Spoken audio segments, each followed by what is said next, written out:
Welcome to Manila Updates TV. Subscribe and press the bell icon for more updates. The Sulu Sea is pitch black, a vast expanse of water stretching between the southern Philippines and the coast of Malaysia. At this hour, the world above is silent, save for the gentle slap of waves against wooden hulls and the distant hum of engines echoing across the water.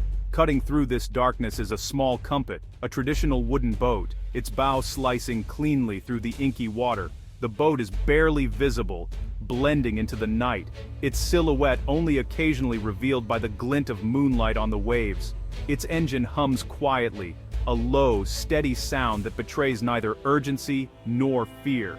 But make no mistake, this is no ordinary fishing trip. Tonight, the sea is a highway for something far more valuable than fish. The boat's hull is packed tight with blue and yellow drums, each one filled not with the day's catch, but with diesel fuel. The barrels are stacked with care, their contents sloshing gently as the boat rocks. At the helm is Boy, the captain, his eyes sharp as he scans the horizon for any sign of patrol lights. He steers the cumpet toward the faint, inviting glow of the Philippine Islands, always alert, always calculating. Boy is no stranger to these waters. He's done this run countless times, not out of desperation, but for profit. He knows every current, every hidden cove, and every risk that comes with this midnight trade. The fuel was bought legally in Sandakan, Malaysia, at a subsidized price meant for local fishermen. Here the government's policy keeps prices low, hoping to support coastal communities and their livelihoods. But the real profit lies across the border. In Tawi-Tawi, Philippines, the same diesel fetches nearly triple the price. The difference is enough to tempt hundreds to risk the crossing, night after night. This is a shadow economy, born from a simple policy gap. What starts as a well-intentioned subsidy in one country becomes a lucrative opportunity in another, fueling a trade that thrives in the darkness. The journey is short but risky. Patrols from both countries know the game, but so do the smugglers. They use encrypted apps to communicate, spotters on distant shores to warn of danger, and a network of informants to stay one step ahead. The Sulu Sea is a maze of islands and hidden channels, perfect for those who know how to disappear. Smugglers weave through these waters, using secret routes passed down through generations. A single run can earn more than months of honest fishing. For many, the choice is clear: risk a night at sea, or struggle to feed their families on dwindling catches and rising costs. Dozens of boats make this trip nightly, a phantom fleet moving between two economies. Each vessel is a lifeline, not just for its crew, but for entire communities that depend on the trade. This isn't just smuggling, it's a rational response to a market distortion. When borders create price gaps, people find ways to bridge them, no matter the risks. The fuel represents more than energy. It's a loophole, an opportunity, and a challenge to the very idea of borders in these waters. Here, a barrel of diesel is a ticket to a better life, or a brush with disaster. The Sulu Sea's hidden economy starts with a number on a Malaysian gas pump, but it ends with cash changing hands in the shadows, far from the eyes of the law. Here borders are blurred, and profit is the only law. The sea itself doesn't care for lines on a map. It connects people, cultures, and economies in ways that no policy can fully control. The sea connects more than it divides, and every night, the trade continues. Under the cover of darkness, a silent ballet of boats crisscrosses the water, each one carrying hope, risk, and ambition. For Boy and others like him, the risk is worth the reward. Each journey is a gamble, but the stakes are clear: a chance at prosperity, or a night lost to the patrols. The authorities chase shadows, their flashlights sweeping across decks and faces, but the real story is in the policy that fuels this trade. As long as the price gap exists, so too will the midnight runs. The night belongs to those who know how to navigate its risks and its rewards. In the Sulu Sea, every crossing is a test of nerve, skill, and the unbreakable will to survive and thrive, no matter the odds. The engine of this shadow economy is a price tag. It's not just a number on a display. It's the spark that ignites a chain reaction across borders, fueling a trade that thrives in the shadows. Every cent on that tag tells a story of opportunity, risk, and ingenuity. In Sabah, Malaysian fishermen buy diesel for just 45 cents a liter, thanks to generous government subsidies. This low price is a lifeline for local communities, making it possible for small-scale fishermen to keep their boats running and their families fed. The government's intention is clear: support the livelihoods of those who depend on the sea. but cross the sea to the southern Philippines, and the same fuel costs nearly 3 times as much. Here, the price of diesel is a daily struggle for fishermen, drivers, and small businesses.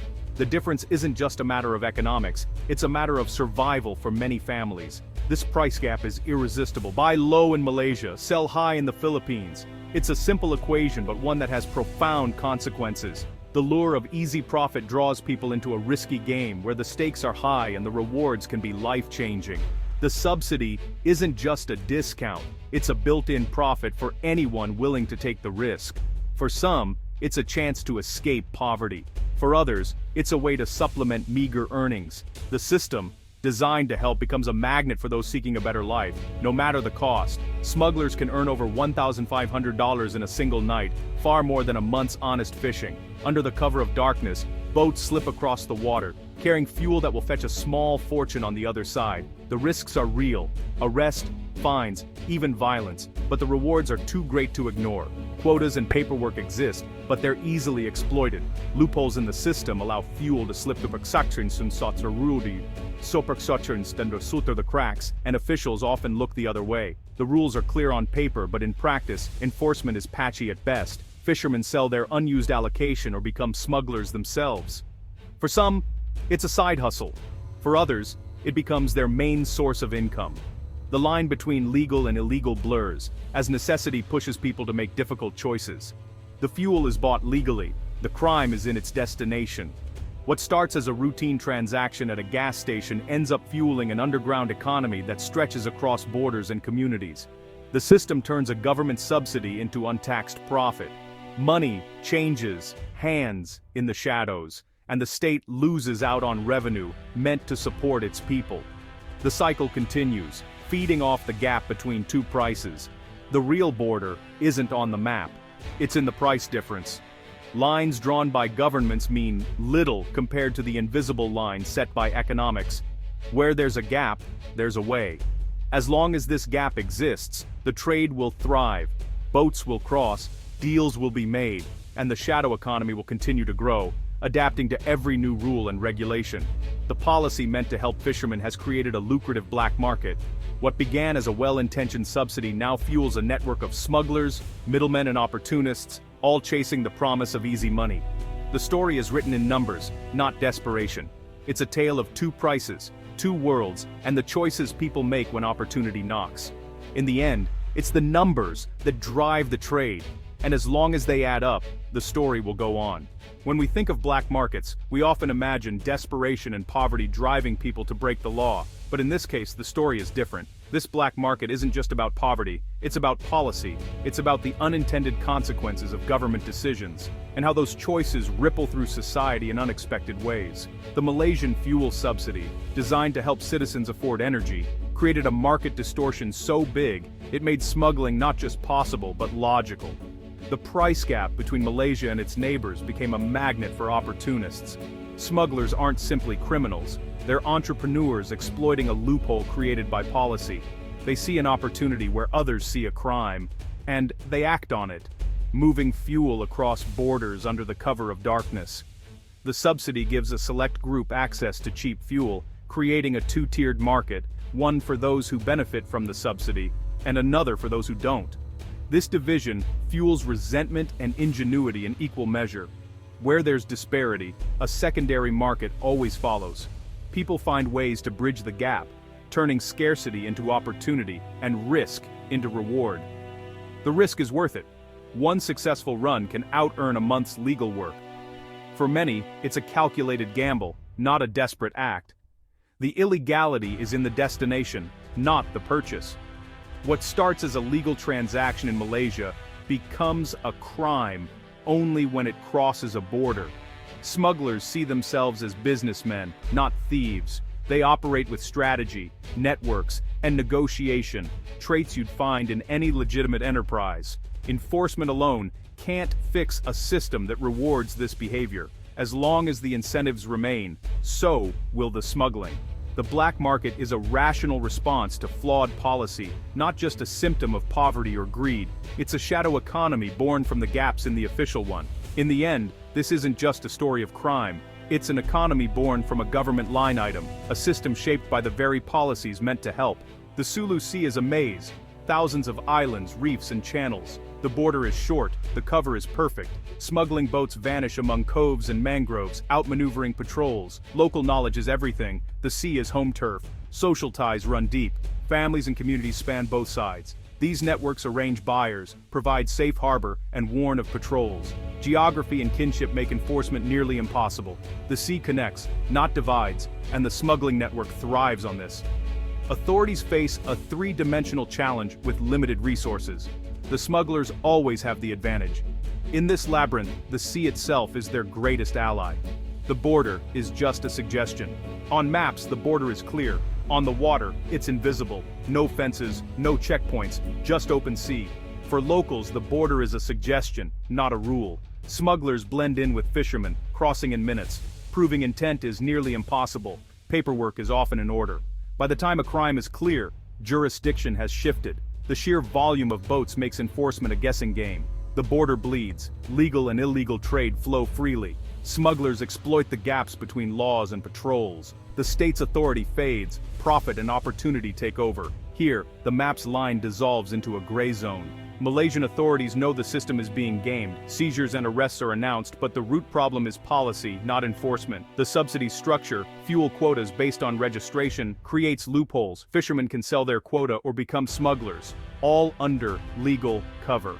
The very aid meant to help is what enables the trade. Enforcement agencies are left cleaning up a mess created by policy. The system works exactly as the incentives dictate. The fuel subsidy was meant to help fishermen, not create a black market. But in Sabah, cheap diesel became a tradable asset, not just a fishing input. Proximity to the Philippines turned this aid into a magnet for smuggling. The policy failed to consider geography and market realities. Instead of supporting livelihoods, it subsidized cross-border trade. Fishermen now choose between modest legal earnings and big black market profits. The real flaw, treating fuel as just an input, not a commodity. Demand in the southern Philippines is driven by high prices and weak supply. Remote islands lack formal fuel infrastructure. Prices soar. Smuggled Malaysian fuel is cheaper and more accessible. It powers boats, generators, and ferries, essential for daily life. Informal depots spring up, supplied by nightly runs from Sabah. For locals, buying smuggled fuel isn't a crime, it's survival. The black market fills a gap left by the state. Demand is constant, making the trade unstoppable. More patrols, faster boats, and crackdowns make headlines, but the trade persists. Enforcement targets smugglers, not the economic incentive behind them. The sea is too vast, the border too porous, and the demand too high. For every boat caught, many slip through. The black market meets real needs. Cutting it off would hurt local economies. The only real solution is policy reform and cross-border cooperation. Until the price gap closes, the smuggling will continue. The black market isn't an exception, it's the system's logical outcome.